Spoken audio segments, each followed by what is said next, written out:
Delay pedals have to be one of the biggest secret weapons in any guitarist pedal board. Delay, as you probably know, is an echo effect in which what you play gets repeated back to you, delayed by a specific amount of time. And in case that didn't make any sense, it does this.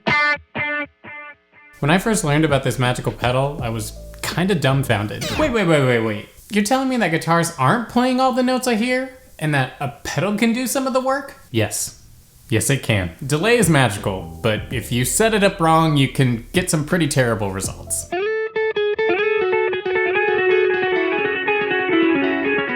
So today, I'm gonna break down the process of dialing in a great delay tone. These are the steps I take when dialing in delay for rock, pop, country, and of course, contemporary worship. So grab your delay, and let's begin. Let's start with where delay goes in your signal chain. You're gonna wanna place the delay at the end of your signal chain, but before reverb if you have it. You can either place it in the effects loop, so it's going post amp, or you can place it in front of the amp. Both are totally fine, they're just gonna yield slightly different textures. If you put your delay in the effects loop, you'll probably get a little bit cleaner sound. If you put your delay in front of the amp, you'll probably get a little added texture and the delay might pop a little more. It's definitely worth experimenting with, so try it out and see what sounds best to you. For today, I'm gonna put my delay after the amp. The world of delays is vast. You got duck delays, tape delays, analog delays, digital delays, reverse delays, bucket brigade delays, and so many more. For today, I'm gonna focus on the 3 main delay algorithms I see in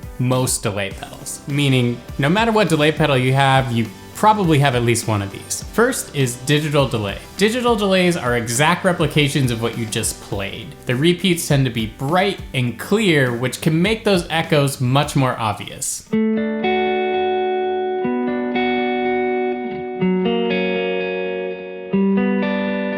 Second is analog delay. Analog delay tends to produce warmer and sometimes darker repeats, and they typically degrade with each subsequent repeat. While this delay type is less perfect, it may sound a little more organic to you.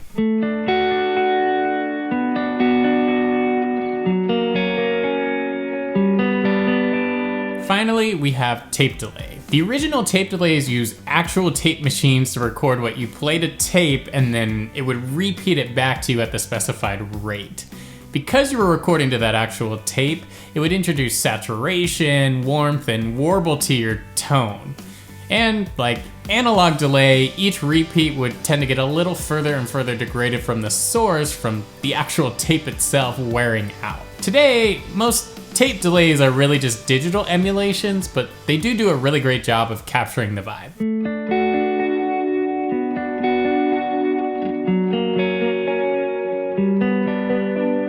Worth it to note, most delay pedals are digital, so even though they may have an analog and a tape delay setting, they're gonna be digital emulations of those delay types.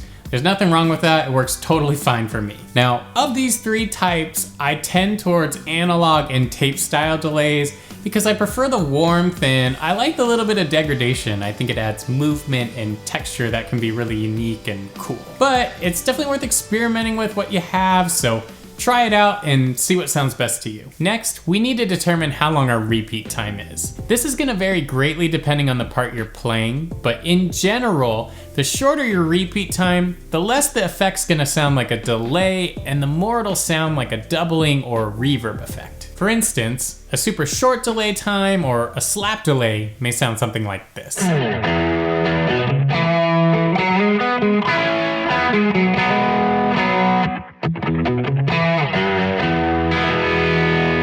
And a longer delay time may sound something like this.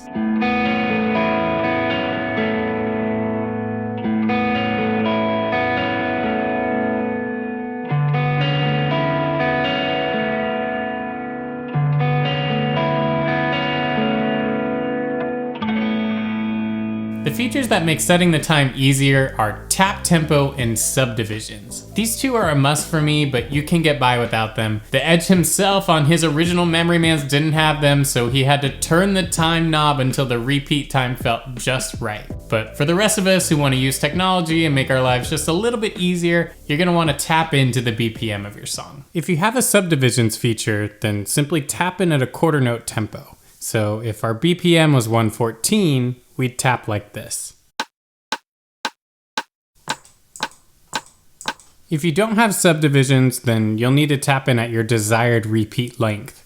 Maybe you want eighth notes, so you tap like this. Or maybe you want half notes, in which case you tap like this.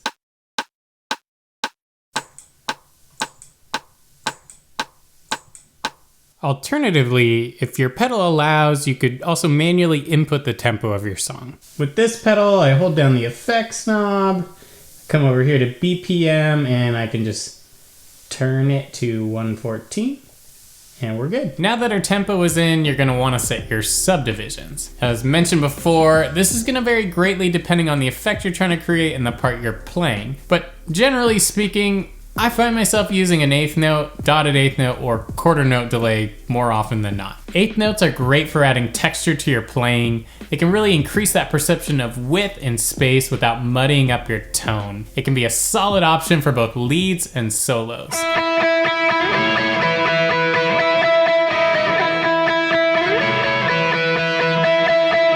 Quarter notes are a great standby for most things. It can add sustain, hypnotic quality, and depending on how you have it set, it can give you all the benefits of delay without giving you that whole galloping guitar sound.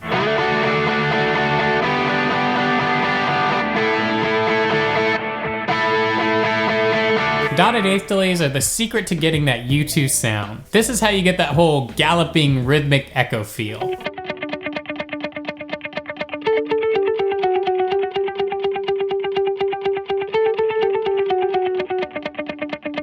And at slower tempos, it can fill the space in a really beautiful way.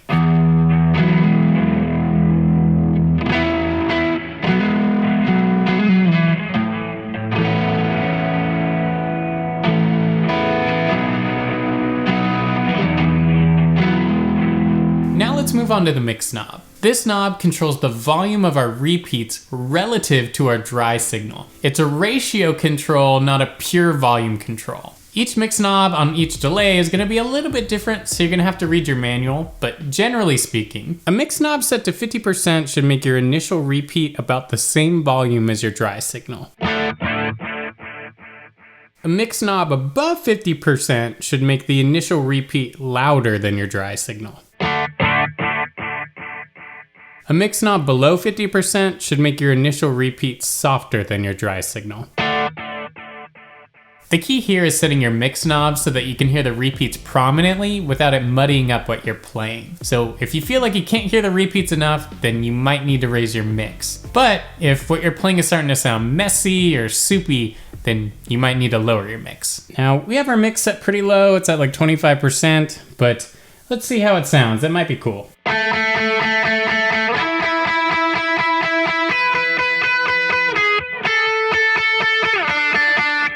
Yeah, I think that sounds decent. I'm going for something more ethereal, so I want to really crank this mix. I'm going to try going up all the way, let's do 45%.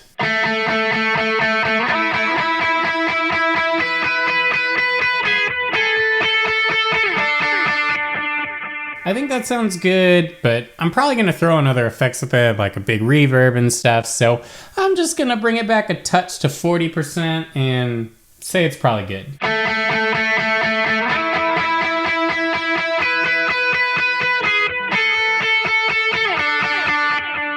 The knob that controls the amount of times your delay will echo back what you're playing is typically called feedback, but your delay may call it repeats, echoes, or whatever else we're calling it now. The main thing I try to do with feedback is add enough echoes so that I get the effect or the feel I'm after without it spilling over in an unmusical way. That's a difficult thing to explain with words, so let me show you. A good rule of thumb with feedback is the higher the mix you're running, then most likely the lower the feedback you want to run, right? Because the more repeats we have and the louder they are, the more soupy it's gonna get. So unless soupy is the vibe you're going for, you'll have to make adjustments. So let's go over here to feedback.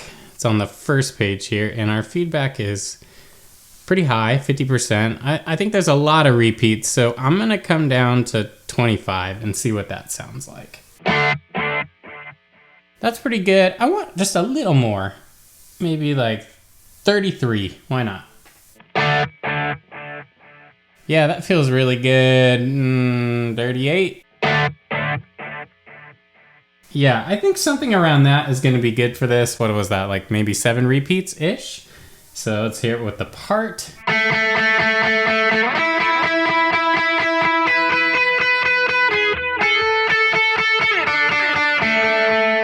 Yep, I think that's good. I've changed my mind. I'm gonna go just a little bit less.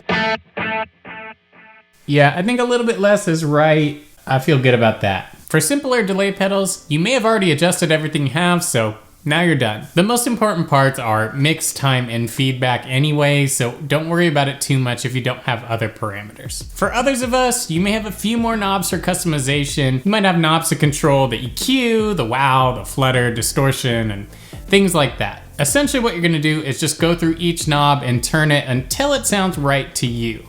Now, I'm gonna go ahead and do that with this delay pedal so you can see kind of the sound I like to dial in. All right, so this is kind of the fun part, I think. We're gonna tone shape our delay to see, what we can get from it. So we've already done the time and the feedback. So what is the speed knob controlling? Like, let's turn it all the way up. If you don't know what it does, I say turn it all the way up and then you'll be able to tell. Oh my gosh, okay, so that's crazy. Definitely don't need that much speed. Let's slow her down. What does 25% sound like?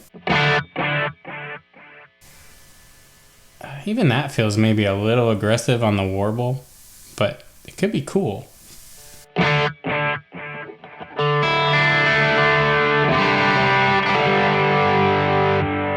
I like that. That feels like a good amount of modulation and kind of that degradation we've been talking about without it sounding too wild.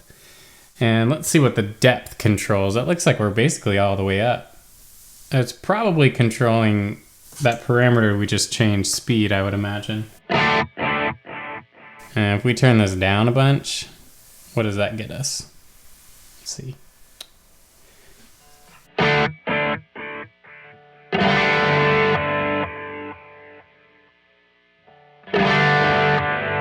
Oh, cool. Yeah, this sounds really good up. It seems to be warming some of the top end, in addition to maybe affecting a little bit of that modulation.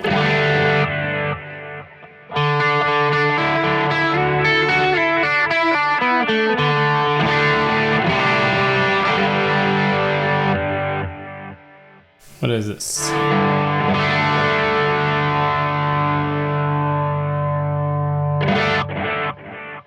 Yeah, I mean, I think that's cool. It's pretty aggressive, I will admit, but I think that was kind of a cool vibe there. Maybe if we go to...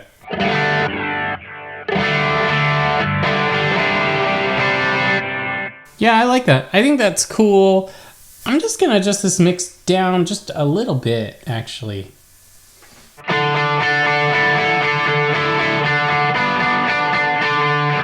So yeah, I tend to like my delays pretty modulated like this. I think it's really cool and vibey, and as you heard, even with chords, it can be really awesome.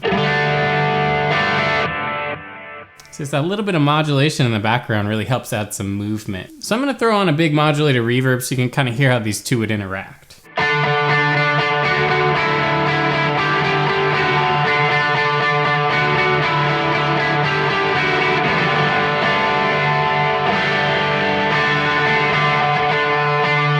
Yeah, that's my vibe right there. Lots of modulation, warm, and kind of retro feeling. That was a lot of info, so let's do a quick recap. We started off talking about where delay goes in the chain. It should go at the end, but before the reverb. You can place it in front of your amp or after. That's really just a preference thing. Then we talked about the 3 main delay types being digital, analog, and tape. Digital delays are perfect replications of what you play. They're bright and clear.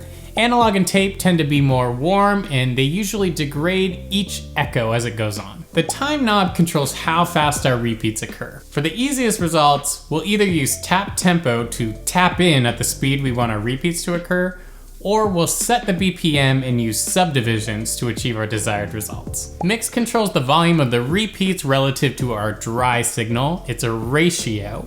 And feedback controls the amount of repeats. Now, it's gonna depend a lot on what the effect is you're trying to create and what you're playing, but A good rule of thumb is the higher the mix, then probably the lower the amount of repeats we want. If you're unsure of where to start, a good place is probably 2 to 5, maybe 7 repeats, depending on what you're going for. Finally, we can fine-tune our delay sound with knobs like tone to control EQ, wow and flutter to control modulation, distortion, and things like that. If you've been having a hard time getting the delay sound you're after, then try out this method and see if it gets you better results. If you enjoyed this video or found it helpful, I'd really appreciate it if you leave a like on it and subscribe to the channel if you're new. I've also got a video on here on how I go about dialing in the overdrive sound I'm after. So if that's something you're interested in, be sure to check that out. I've got gear links in the description. They are affiliate links. And if you're still listening, I'd really appreciate it if you leave a comment down below with what other effect types you'd like to see me break down. And I'll catch you next time.